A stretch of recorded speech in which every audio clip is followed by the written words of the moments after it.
Welcome to the Tech Egg. Don't get scrambled. Enjoy the video. In this video, I will explain how to use the G29 shifter. First, connect the shifter's 9-pin DIN cable directly into your Logitech driving force wheelbase. Next, securely mount the shifter to a stable surface, like a desk or a dedicated racing rig, using its built-in clamps.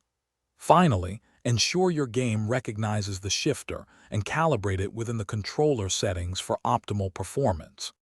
Mastering gear changes with your G29 shifter is key to immersion. Always use the clutch pedal for realistic and smooth transitions between gears. Practice sequential upshifts and downshift through all 6 forward gears to build muscle memory. To engage reverse, simply press down on the shifter knob and then move it into the 6th gear position.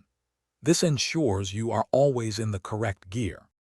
The G29 shifter offers 6 forward gears, providing precise control over your vehicle's speed. Beyond standard shifting, you can customize your experience by mapping additional in-game functions to the shifter's integrated buttons.